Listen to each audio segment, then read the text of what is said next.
Alright, this is how it looked like if you were steering this big boat. Look at this here. Let's make some noise over here.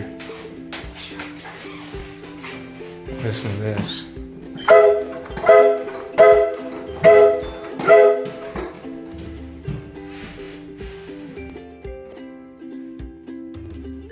Check this out.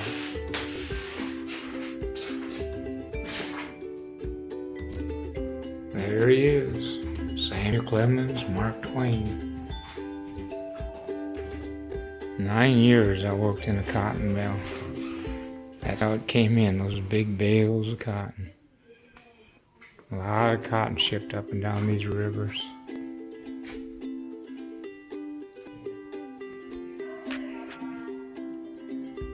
Everything came on the river boats. Look at this piano.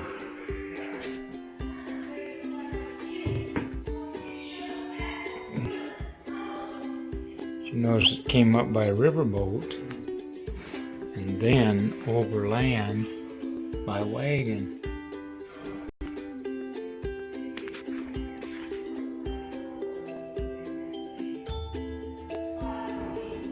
Now these are obvious what these are. See that brass over there? Look at the scale model of this here side wheel or the side paddle. Isn't that cool? Looks like we're out on the water, doesn't it? There's that bottom railing. Ooh.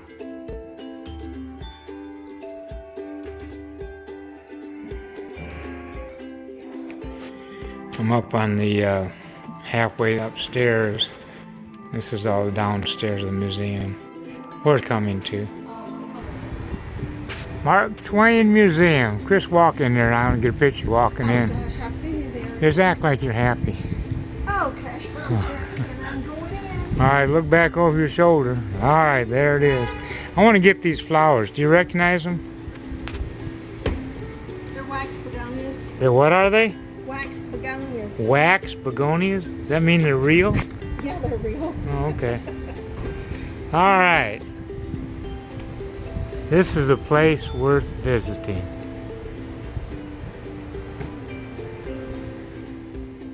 All right, look at this overland carriage.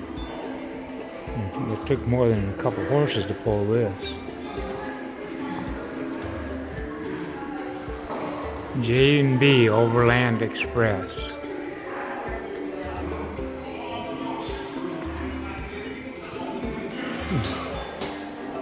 Imagine it would be like driving over the prairies in this. Wow.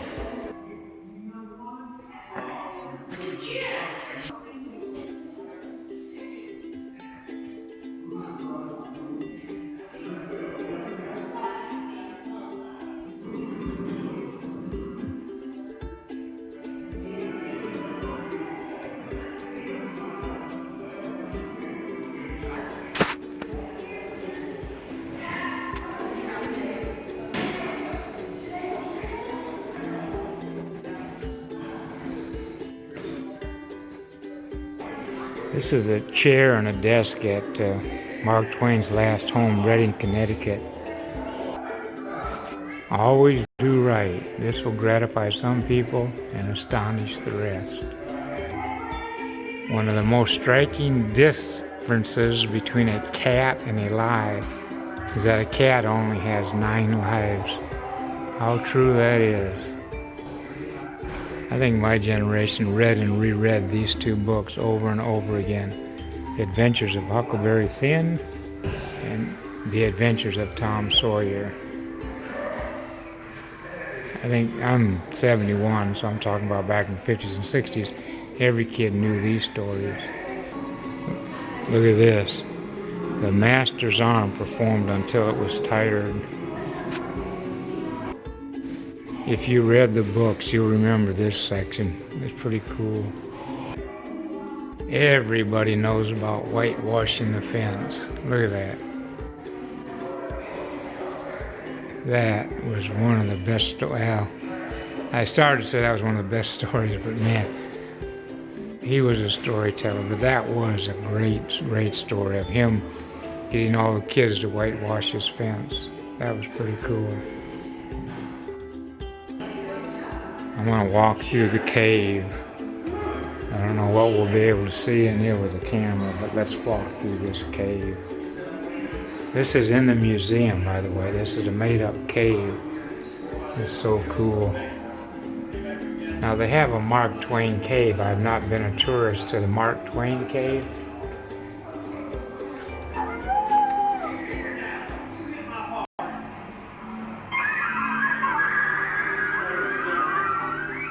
It's pretty cool, isn't it? I got to get over here on the raft. You remember the story in the raft? They made that raft. The Adventures of Huckleberry Finn, Chapter 1. Read this first page and you're going to have to reread the book. I think I'm going to reread it myself. The Adventures of Huckleberry Finn. Please do not jump on the raft. Okay. Here's the raft. Alright. I'm walking on the raft. Check this out. This is so cool. Now it says don't jump on the raft, but the raft moves underneath your feet. So you can feel it moving. This is so cool. There's Chris over there watching a little segment of it. I'm going to have to reread both books again. The Adventures of Huckleberry Finn and The Adventures of Tom Sawyer, because this brings back so many good stories I've already forgotten. This is actually inside the museum. This is a table made from material removed from a building on Hannibal's Main Street during renovation in 2019 and built by Mark Twain Museum's building and ground supervisor. Well, I guess you can buy it, $140, I guess. Here's some other tables too.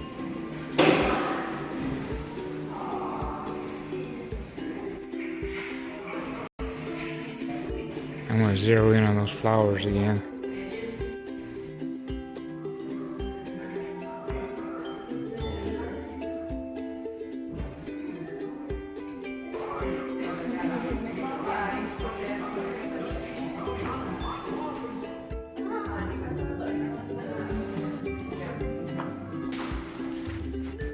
This is probably my favorite.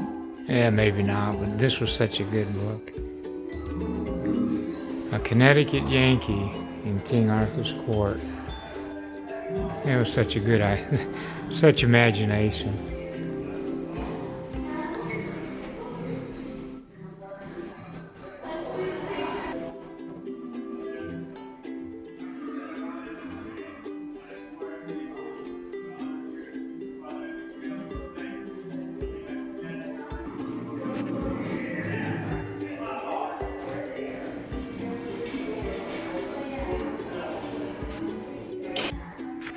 Here's a little trivia about illustrating.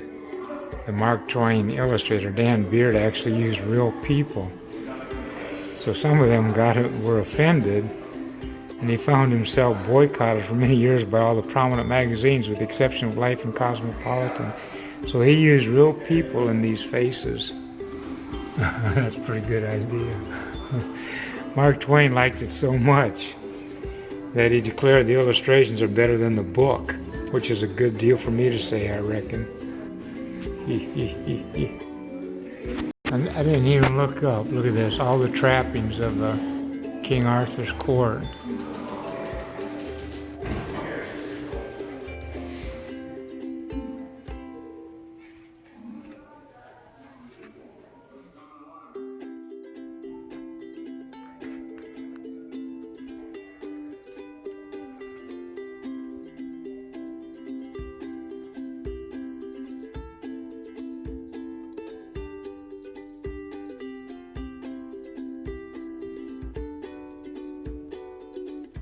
Very impressive bust. Let's get the little light a little bit better.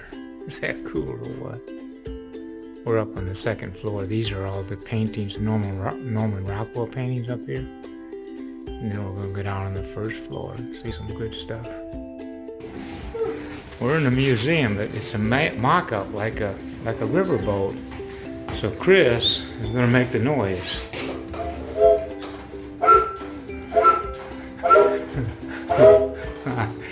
All right, let's get the sun on her eyes. Isn't that neat? I can't get a good shot. All right, act like you're steering this big old It riverboat. won't go anywhere, but I'll try. It goes a little bit, doesn't it? Doesn't it turn it off? Oh, it does turn just a little bit. All right, and here's a picture of Mark Twain. Well, you got so much reflection. Let's try it from this angle. There we go. There's that same riverboat. All right, and this is how they stayed warm in this part of the riverboat.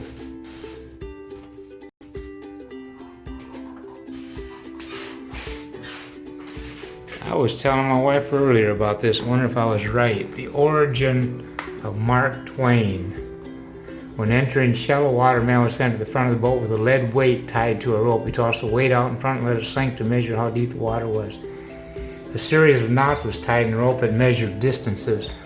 A mark is the same as a fathom on the ocean, 6 feet. Twain means 2.